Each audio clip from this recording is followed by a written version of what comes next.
Vamos lá, começando a explicar. Rio de Janeiro acerta em iniciar hoje a vacinação da terceira dose? Isso pode comprometer o restante do Brasil na vacinação da segunda ainda? Olha, Fabiola, é uma decisão complicada para o gestor. Ao mesmo tempo em que a gente sabe que uma terceira dose pode beneficiar idosos e imunossuprimidos, que têm naturalmente uma resposta imune pior, uma resposta imune que vai decaindo com a idade ou por causa da condição que eles têm. Ao mesmo tempo, a gente sabe que a gente precisa da segunda dose para a população como um todo, principalmente para proteger contra a variante Delta.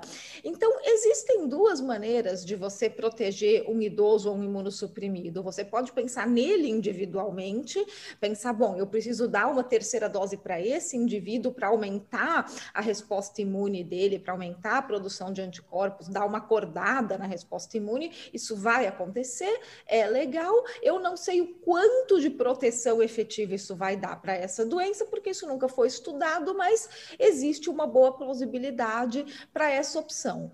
A outra opção para a gente conseguir proteger idosos e imunossuprimidos é o que a gente sempre faz, inclusive com outras vacinas que nem podem ser dadas para essas populações. A gente protege o entorno. Então, a gente garante que todo mundo em volta do idoso e do imunossuprimido estejam vacinados para que a doença não chegue neles.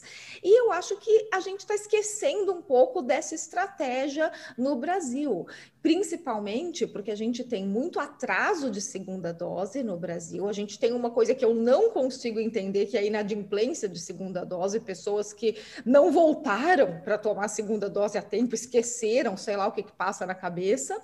E a gente tem o atraso mesmo na entrega dessas segundas doses que precisam ser entregues.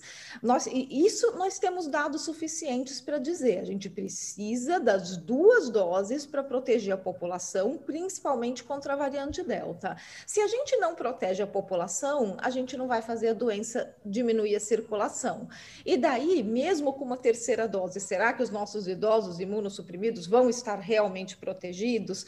Então, a gente precisa pensar nesse balanço e desenvolver uma estratégia que beneficie o maior número de pessoas com uma única estratégia. Precisa da terceira dose? Concordo que com certeza vai ser necessário em algum momento, mas nós temos essas doses agora, ou a gente deveria realmente priorizar a segunda dose para ter certeza que, por exemplo, todos os cuidadores de idosos estão vacinados?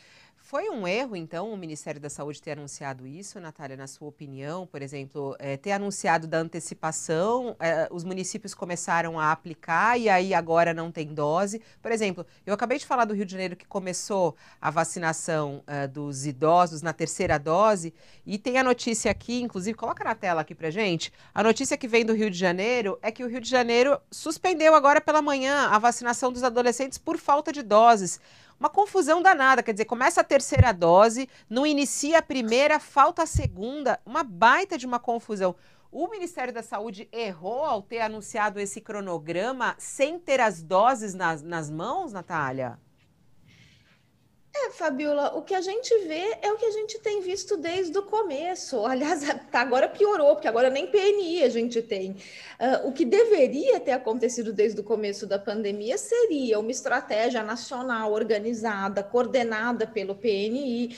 O PNI foi destruído, a gente ficou sem. Agora o Ministério da Saúde tenta fazer de tudo no mundo ideal. Queremos dar a primeira dose para adolescentes, queremos dar a segunda dose para todo mundo, queremos dar a terceira dose para os idosos, tudo ao mesmo tempo, mas não temos doses.